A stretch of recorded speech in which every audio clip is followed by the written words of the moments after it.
జనరల్గా మీటింగ్ అయినప్పుడు వేల సంఖ్యలో వచ్చేది, సగం మంది పోయేది వచ్చేది. ఈ ఉన్న మాత్రం చాలా మంది ఆకలి అవుతున్నా కూడా ఏ ఆకలిందిరా భయ్ అని చెప్పి నిబద్ధతతో వినుకుంటూ కసితో ఎట్లా చేయాలి, ఏం చేయాలి, మళ్ళా తెలంగాణ పూర్వవైభవం ఎట్లా తీసుకురావాలి అనే కసి మీలోనే కనిపిస్తూ ఉంది. నేను అబ్జర్వ్ చేస్తాను.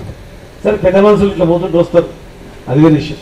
కానీ ముఖ్య కార్యకర్తలు, ముఖ్య నాయకులు అందరూ కూడా ఈరోజు ఎంతో బెంగతో ఉన్నారు.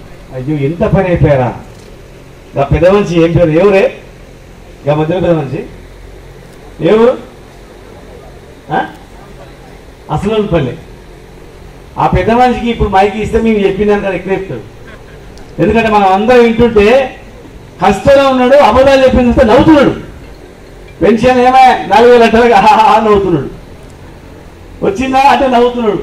రైతు బంధు వచ్చిందా అంటే నవ్వుతున్నాడు. ఇవాళ అందరికీ కూడా ఏమైపోయింది, జోకులాగా అయిపోయింది. ఈ పథకాలు అవుతాయా కాదా అంటే ఇప్పుడు చిన్న చిలకా శాస్త్రం చెప్పాల్సిన అవసరం లేదు. ఏ ఊళ్ళో అడిగినా అవుతాయా అంటే ఒక్కరు కూడా అమ్మ అవుతాయి అని చెప్పరు. అంటే అలాంటి అమలు కానీ హామీలు చెప్పేసి అధికారంలోకి వచ్చింది. కానీ మీరు కూడా ఆ హామీలు అవుతారని ఇప్పుడు అనుకుంటున్నారు. ఇప్పుడు అనుకుంటున్నారు ఏ అవే కానీ కాదని. అది ఆ రోజు కూడా ఇవి అవుతాయే కాదని ఆలోచన చేసి మనకి పరిస్థితి వచ్చేది కాదు. ఈ పార్లమెంట్ పరిధిలో తిరుగుతుంటే హనుమాన్ పోతేనేమో సేల్ నిండిపోయినాయి, కొత్త పోతేనేమో ఒక్కొక్కసారి నీళ్ళు లేవని చెప్పేది.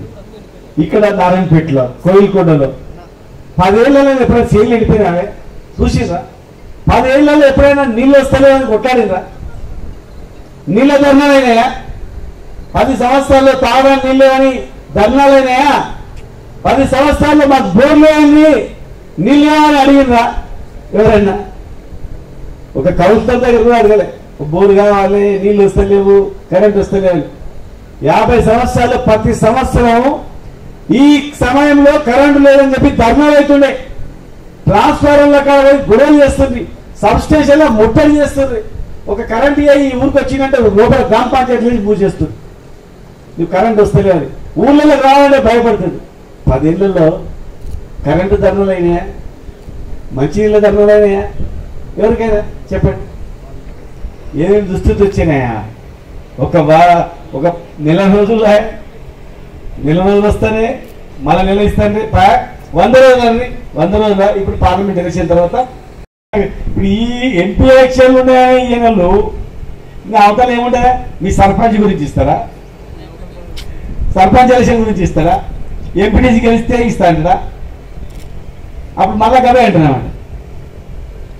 ఎమ్మెల్యే గెలిచి అధికారంలోకి వచ్చిన తర్వాత నెక్స్ట్ వరకు జాతీయ పార్టీలు కనుక పార్లమెంట్ ఎలక్షన్ ఉంటుంది. అసలు సిసలైనటువంటి ఎలక్షన్ అప్పుడే, ఎలక్షన్ ముందరనే ఏం చేయని వాళ్ళు ఇదంతా అయిపోయిన తర్వాత చేస్తారా? ఎట్లుంటే అప్పుడు ఓడ దాటినాక బోడి మల్లన్న లాగుంటుంది. ఓడ దాటక ముందేమో ఓ మల్లప్ప, దాటినాకనేమో బోడి మల్లప్ప అన్నట్లు ఉంటుంది తప్ప ఎవరు వలకరేవాడు. గుర్తుపెట్టుకోండి. కనీసం ఆ 2000 పెన్షన్ పోకుండా ఉండాలంటే, కనీసం మనం ఇచ్చినటువంటి రైతు బంధు 15,000 చేయకుండా కనీసం 10,000 ఉండాలంటే, కనీసం ఉచిత కరెంట్ ఉండాలంటే, చనిపోయిన రైతుకు 5 లక్షల రైతు బీమా ఉండాలంటే, పెళ్లిళ్లకు పొలం బంగారం ఇవ్వకపోయినా 1,00,000 రూపాయల కళ్యాణలక్ష్మి ఉండాలంటే, పుట్టిన పిల్లలకు కేసీఆర్ కిట్ అయినా ఉండాలంటే, పాత పోగొని ఉండాలంటే, కనీసం ఈ ఎంపీని గెలిపిస్తే వాయబాయి పోతే మొత్తం గొడవలు అయితే అని చెప్పి కనీసం గంటలు ఉంటారు. కొత్త చేయకపోయినా కానీ ఉన్న వ్యక్తినైనా కామ్ ఉంటారు. లేగా చేస్తాం ఎప్పుడు పోతామని అంటారు. కానీ ఎంపీ ఎలక్షన్లో కూడా మీరు పొరపాటు చేస్తే ఇన్ని అబద్ధాలు ఆడినా మనల్ని గెలిపించారు. మళ్ళీ ఇన్ని అబద్ధాలు మళ్ళీ డిసెంబర్ ఆగస్టు అని చెప్పినా మళ్ళీ గెలిపించారు. ఇక అప్పుడు చంద్రమండలాన్ని కింది దింపుతాం, ఇక సూర్యమండలానికి టూర్ పెడతాం, మొత్తం ఆకాశాన్ని కిందికి భూమి కిందిని చేస్తాం, ఇక మొత్తం అద్భుతాలు చేస్తాం, స్వర్గం చేస్తాం అని చెప్తారు. మీరు స్వర్గం అయినట్లు కళలు కనాలి, దాన్ని కానీ వెళ్ళిపోవాలి. ఇక తప్ప ఏం జరగదు. అర్థమైందా? చేసేది ఒక కేసీఆరే, జరిగేది ఒక బీఆర్ఎస్ పార్టీ. గుర్తుపెట్టుకోండి. ఓన్లీ ఈ పార్టీ మాత్రమే వస్తారు. అందరినీ కడుపులో పెట్టుకున్నది ఈ పార్టీ. बीजेपी बीआरएस ఎట్లా కలుస్తుందా? ఎట్లా కలుస్తుందా చెప్పాలి కదా. ఆ ప్రోగ్राम बोले हमारा सलीम भाई बोले सच बोले बीजेपी बीआरएस कैसा मिलते?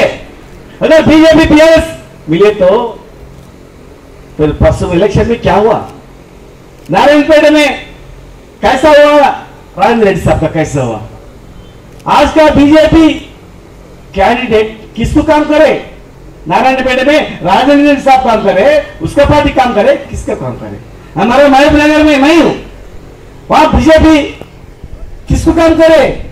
बीजेपी कैंडिडेट खुद कांग्रेस में जॉइन होके मैं महबूब नगर में कांग्रेस वोट डाला, उसलिए कांग्रेस में जॉइन हो उनके बोले बोले नहीं ఆలోచన చేయలేదు. రాజేంద్ర రెడ్డిని ఓడిగించింది, వారిని రాజేంద్ర రెడ్డి గారిని ఓడించింది ఈరోజు బీజేపీ అభ్యర్థే కదా. ఆలోచన చేయండి. ఈరోజు శ్రీనివాస్ గౌడ్ అక్కడ ఓడించింది, ఆనాడు బీజేపీ అభ్యర్థే కదా. పరిశీలించండి. దీని మీద ఎవరైనా సరే ఛాలెంజ్ చేద్దామంటే మేము ఇద్దరం ఛాలెంజ్ చేస్తాం.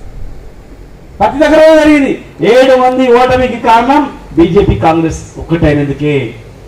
బీజేపీ కాంగ్రెస్ రెండు ఒకటై ఈ దేశంలో ఈ పార్టీ ఉంటే ప్రతి రాష్ట్రంలో కూడా ఈ స్కీమ్లు అడుగుతారు. ముందు దీన్ని గొంతు తీసుకోవాలి, లేకపోతే మళ్ళా విప్లవం వస్తుంది. మన ఇద్దరం ఉంటే మీరు ఒకసారి మేము ఒకసారి, మీరు ఒకసారి మేము ఒకసారి, మీరు 10 ఏళ్ళు పరిపాలించవచ్చు. కానీ టీఆర్ఎస్ పార్టీ లాంటి వ్యక్తి, కేసీఆర్ లాంటి గారి వ్యక్తి ఉంటే రైతు బంధు అంటాడు, రైతు బీమా అంటాడు, కళ్ళ వేసుకుంటాడు, దళిత బంధు అంటాడు, బీసీ బంధు అంటాడు, ఓసీ బంధు అంటాడు. ఇవన్నీ వద్దు. ఉట్టిగా మతం పేరు మీద మేము చేస్తాం, తర్వాత ఇసుకొచ్చిన తర్వాత మళ్ళీ మీకు ఇస్తారు, మళ్ళీ మేము తీసుకుంటాం అని చెప్పి కేవలం ఆ రెండు పార్టీ ఐక్యమైనందుకే 7 మంది ఓడిపోయారు. నిదర్శనం ప్రత్యక్షంగా మేము చెప్పినాం. కావాలంటే దీనిపైన ఏ సవాల్కైనా సిద్ధం. మీ ఇద్దరం ఇలా లేని పోని మాట్లాడుతూ ఉన్నారా? నోటికొచ్చినట్లు పచ్చి అబద్ధాలు. మమ్మల్ని ఓడగొట్టడానికి, టీఆర్ఎస్ పార్టీని ఓడగొట్టడానికి, రాష్ట్రంలో ఓడగొట్టడానికి, జిల్లాలో ఓడగొట్టడానికి ఈ రెండు పార్టీలే ప్రధానంగా ఐక్యమై కుమ్ముకై మాట్లాడుకొని ఎవరినైనా డివైడ్ చేయాలా? ముస్లింలను మనసు బాగాలంటే ముస్లింలు ఎట్లా డివైడ్ చేయాలా? దళితులను డివైడ్ కావాలంటే దళిత బంధు పేరు ఎట్లా డివైడ్ చేయాలా? బీసీలను ఎట్లా బీసీ బంధు పేరు డివైడ్ చేయాలా? రెడ్డిలను ఎట్లా డివైడ్ చేయాలా? బ్రాహ్మణులను ఎట్లా డివైడ్ చేయాలా? కులాల వారిగా, మతాల వారిగా, వర్గాల వారిగా, జాతుల వారిగా, జిల్లాల వారిగా, కాన్ఫరెన్స్ వారిగా ఒక్కొక్క అభ్యర్థిని ఒక్కొక్క రకంగా దుష్ప్రచారాలు చేసి అధికారంలోకి వచ్చారు. మరి వచ్చి అమలైతే మేము కూడా సంతోషపడే వాళ్ళమే. కానీ ఒక్కటనే అమలైందా? ఒక బస్సు అంతకుముందు ఖాళీ తిరుగుతుండే. సరే ఏం చేయాలి భయ్, నింపుదాం అనుకున్నారు, లేడీస్ ఫ్రీ అన్నారు.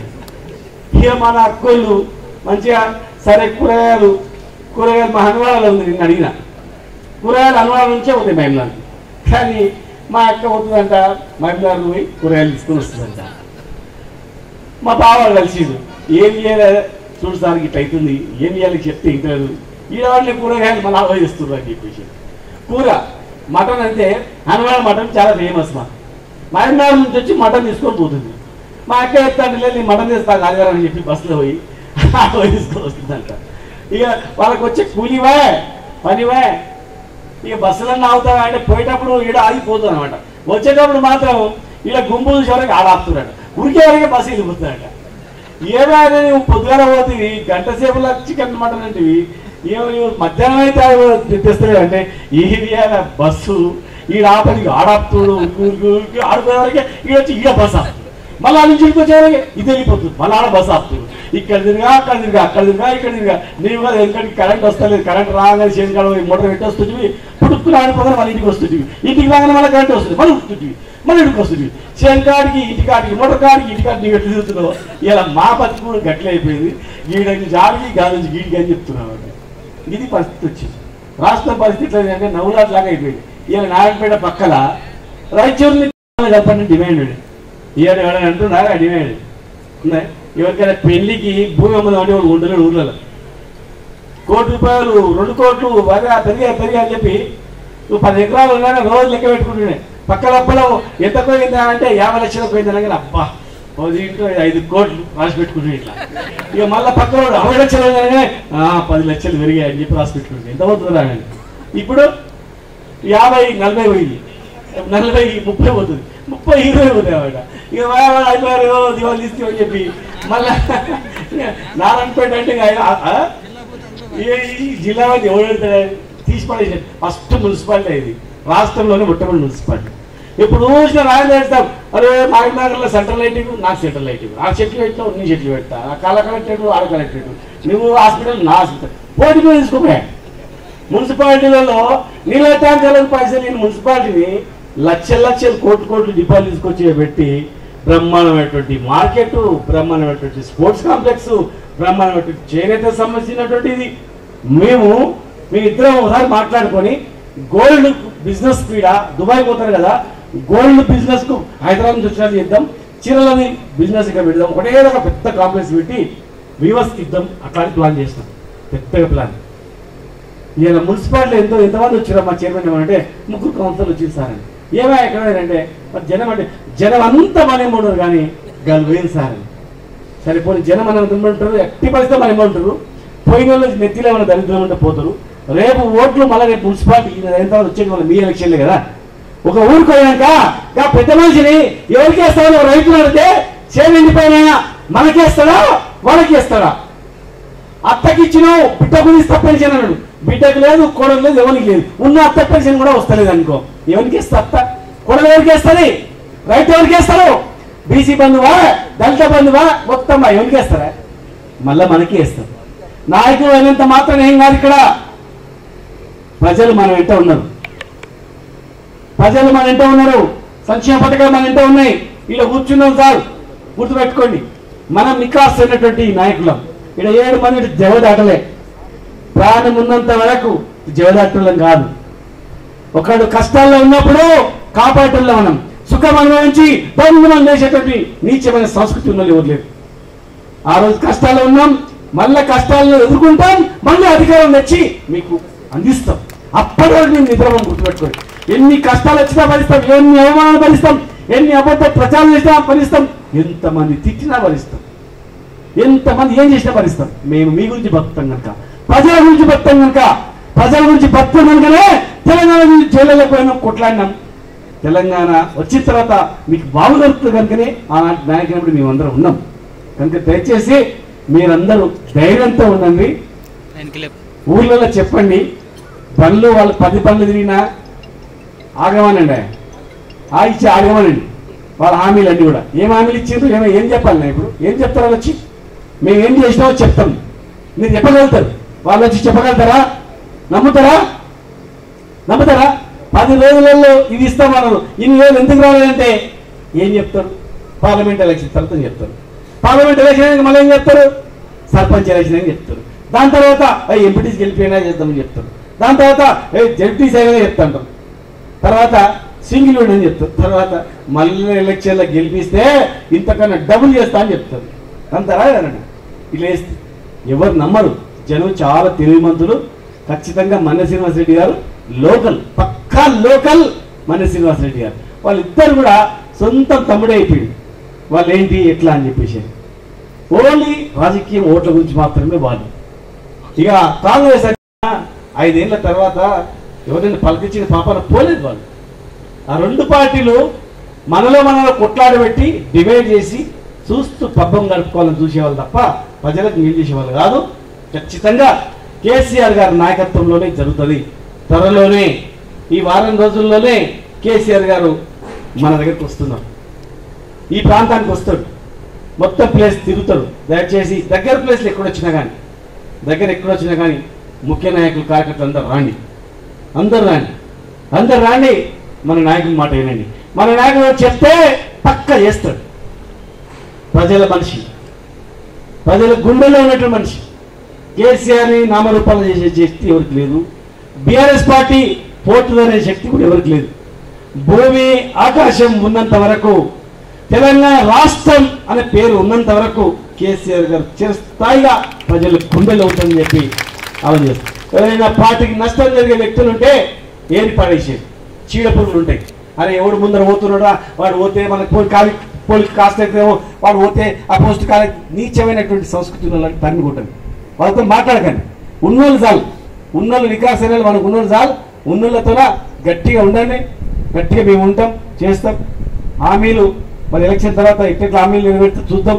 హామీలు నెరవేర్చే దిశగా మనం కార్యక్రమాలు ఉంటాయి కనుక ప్రతి ఒక్కరు ఊర్లలో మీ బూత్లలో రేపు మళ్ళీ మీరు నిలబడితే ముఖం ఉండాలి కదా ఎంత వచ్చింది అని చెప్పి. రేపు జరిగే ఎలక్షన్స్ అని మీవే కనుక అందరూ ఏకతాటిపై ఉండి అత్యధిక మెజార్టీ గెలిపించుకోండి. అందరూ మైనార్టీ ప్రజలు కూడా మనకు సలీం భాయ్ ఇక్కడ మైనార్టీ ఈ జిల్లాకు వచ్చిన ఇన్ఛార్జిగా మరి ఆ మైనార్టీలందరినీ ఎవరెవరు ఒక మీటింగ్ పెట్టుకొని మైనార్టీల తరఫున టోటల్గా అప్పుడు ఏం జరిగింది ఎట్లా మోసపోయామని ఒక ఈ 2 జిల్లాలకే కాకుండా 2 కాన్స్టిట్యూన్సీలే కాకుండా మొత్తం పార్లమెంట్ స్థాయిలో కూడా ఏం జరిగింది గత ఎలక్షన్లో. బీఆర్ఎస్ బీజేపీ ఎప్పుడు ఒకటి కాదు. అట్లా ఒకటైతే మరి అందరినీ బీజేపీ ఎమ్మెల్యేలను గతంలో ఓడగొట్టిన పెద్ద పెద్దలందరినీ ఓడగొట్టింది బీఆర్ఎస్ఆ లేకపోతే గెలిచిరు బీజేపీ మీద మన బీఆర్ఎస్ ఎమ్మెల్యే గెలిచిరు ఈ రాష్ట్రంలో. మరి మనం ఎట్లా మనం పోటీ అయితే ఎట్లా గెలుస్తారు వాళ్ళు చెప్పాలి. కనుక ఈ అసత్య ప్రచారాలను మీరు చేయాలి. మిగతా నాయకులు కూడా లైక్, షేర్, సబ్స్క్రైబ్.